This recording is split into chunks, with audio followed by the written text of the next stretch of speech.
नमस्कार, स्वागत है आपका झारखंड समाचार में। झारखंड के गिरिडीह को 335 करोड़ की सौगात। सीएम हेमंत सोरेन ने केंद्र सरकार से मांगा 1,36,000 करोड़ बकाया। तो इन निर्वाचन कार्य में शिथिलता बरतने पर डीसी ने लिया एक्शन। पर्यवेक्षक एवं बीएलओ सस्पेंड और अनुबंध कर्मियों का राजभवन के समक्ष भयंकर विरोध प्रदर्शन। हेमंत सोरेन सरकार से किए मांग। तो यहाँ आपसे ज्यादा बाप को मिली सीट। लोकसभा चुनाव 2024 में 400 से ज्यादा सीटों पर मिलेगी जीत। निशिकांत दुबे का बड़ा बयान। और जामताड़ा सरकारी स्कूल में 325 साइबर अपराधी होने का शक। साइबर अपराध रोकने के लिए स्कूल में लगे 20 सीसीटीवी। शिक्षा विभाग रख रहा है खास नजर। तो अब तक की सभी बड़ी खबरों पे बात करने से पहले आपसे छोटी सी अनुरोध है कि कृपया वीडियो को एक प्यारा सा लाइक अवश्य कर दीजिएगा, क्योंकि आपका एक लाइक करना ही हमारे मेहनत का फल होता है। तो शुरुआत करते हैं आज की पहली और बड़ी खबर से।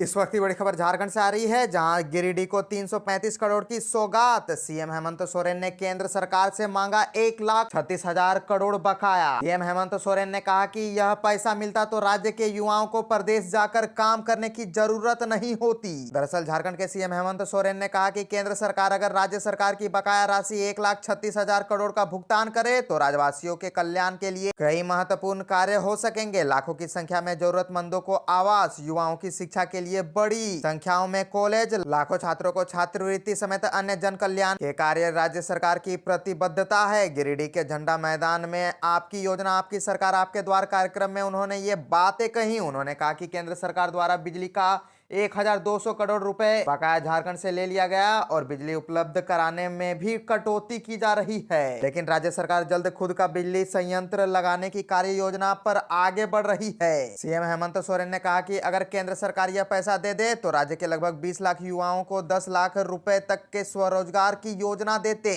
उन्होंने कहा कि केंद्र सरकार झारखंड का बकाया नहीं चुका रही है। सबसे ज्यादा पैसे कोल इंडिया ने दबा रखा है। उन्होंने कड़े शब्दों में कहा कि बकाया राशि में से केंद्र सरकार थोड़ा बहुत देकर झुंझुना दिखा देती है, इसके बाद बोलो तो फिर सीबीआई को भेज देती है ताकि हमारी बोलती बंद हो जाए। हम अपने अधिकारियों के लिए लड़ना जानते हैं। हमने अलग राज्य के लिए लड़ाई लड़ी है, हम अपने अधिकारों के लिए लड़ सकते हैं। मुख्यमंत्री ने कहा कि राज्य की बेटियों को अपने पढ़ाई को लेकर चिंता करने की जरूरत नहीं। सावित्रीबाई फुले किशोरी समृद्धि योजना के अतिरिक्त गुरुजी स्टूडेंट्स क्रेडिट कार्ड योजना का लाभ भी सरकार दे रही है। अब उच्च शिक्षा और प्रतियोगिता परीक्षा की तैयारी में योजना सहायक बनेगी।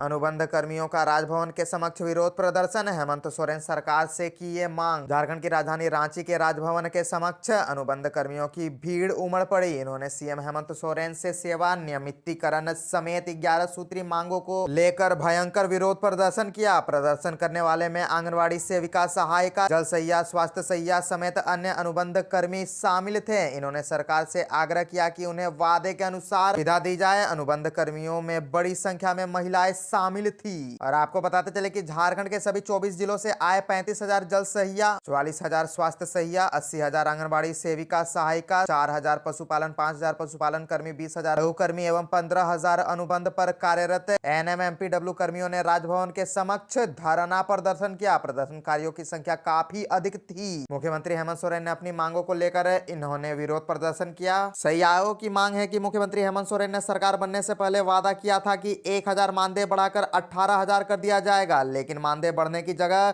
इसे घटाकर प्रोत्साहन राशि में बदल दिया गया, जो तय नहीं है। कैबिनेट के फैसले के अनुसार हमें मोबाइल और ड्रेस मिलना चाहिए था, लेकिन न तो हमें मानदेय मिला और न ही कोई और सुविधा दी गई। 11 सूत्री मांगों को लेकर सहिया समेत अन्य ने जोरदार प्रदर्शन किया। इन्होंने सरकार से वादा पूरा करने की मांग की। अनुबंध पर कार्यरत 1 लाख कर्मियों की सेवा नियमित करने, 45 महीने का बकाया मानदेय देने, 1,000 मानदेय के बदले 18,000 मानदेय देने की बात कही थी। अब केवल प्रोत्साहन राशि दी जा रही है।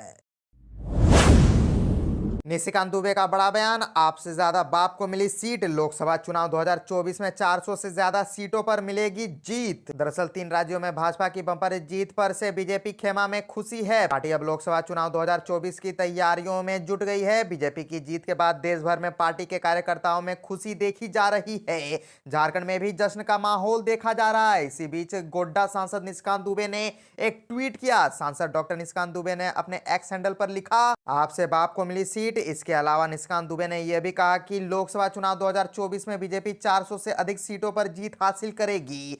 पार्टी ने लोकसभा चुनाव 2024 के लिए स्लोगन दिया है, बार बार मोदी सरकार, तीसरी बार मोदी सरकार। विधानसभा चुनाव में भ्रष्टाचारियों की हार हुई है। छत्तीसगढ़ हो या फिर राजस्थान, जनता ने भ्रष्टाचारियों को पटका है। लूट का साम्राज्य बनाने वालों को जनता ने सत्ता से बेदखल किया है। लेकर घोटाला कर छत्तीसगढ़ के सीएम भूपेश बघेल ने झारखंड को भी लूटा है। झारखंड में शराब घोटाले के तार छत्तीसगढ़ से जुड़े हैं। इस मामले में जैसे जैसे जांच आगे बढ़ेगी, सारे राज खुलेंगे। ये बातें भाजपा के सांसद निशिकांत दुबे ने कही। उन्होंने आगे कहा कि झारखंड में सत्ता संभाल रहे लोग इस घोटाले में शामिल हैं। आने वाले चुनाव में झारखंड में भ्रष्टाचार में शामिल लोगों का यही हश्र होगा। सांसद श्री दुबे 4 राज्यों के विधानसभा चुनाव परिणाम के बाद बातचीत कर रहे थे।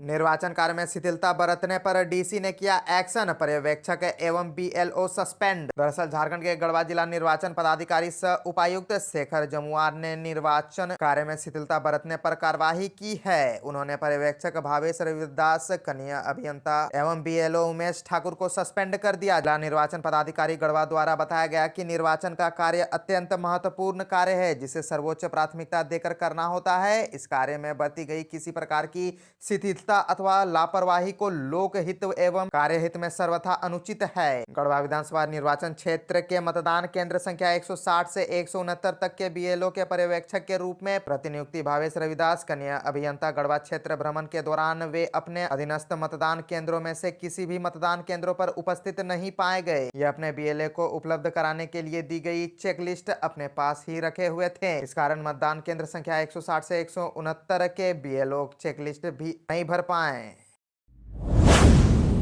जामताड़ा सरकारी स्कूल में 325 साइबर अपराधी होने का शक। साइबर अपराध रोकने के लिए स्कूल में लगे 20 सीसीटीवी कैमरा। शिक्षा विभाग रख रहा है खास नजर। दरअसल झारखंड में साइबर अपराध के गढ़ जामताड़ा में अब साइबर अपराधी स्कूल बच्चों को भी इस अपराध में झोंक रहे हैं। इन बच्चों को इस अपराध के दलदल से निकालने के लिए पुलिस तथा शिक्षा विभाग पहल कर रही है। जामताड़ा जिले के एक ऐसा स्कूल है जहाँ प्रतिदिन 3 बार बच्चों की अटेंडेंस ली जाती है। स्कूल में पढ़ने वाले 1795 छात्रों में 325 छात्र शिक्षा विभाग की नजर में साइबर अपराध से जुड़े होने की आशंका है। जिले के करमाटाड़ प्रखंड के राजकीयकृत गुलाब राय गुरगुटिया +2 स्कूल में 325 से अधिक बच्चे प्रार्थना सभा के बाद अटेंडेंस लगाकर स्कूल में भाग जाते हैं। अंदेशा है कि स्कूल से गायब होने वाले ये बच्चे साइबर क्राइम करने वाले युवकों के साथ मिलकर साइबर क्राइम को अंजाम दे रहे हैं। दूसरे राज्य पुलिस इन बच्चों को पकड़कर ट्रांजिट रिमांड पर लेकर जाना चाहती है, तो इन बच्चों के पेरेंट्स जबरन स्कूल से उपस्थिति पंजी का फोटोकॉपी लेकर कोर्ट में पेश करते हैं और आसानी से कोर्ट से जमानत ले लेते हैं।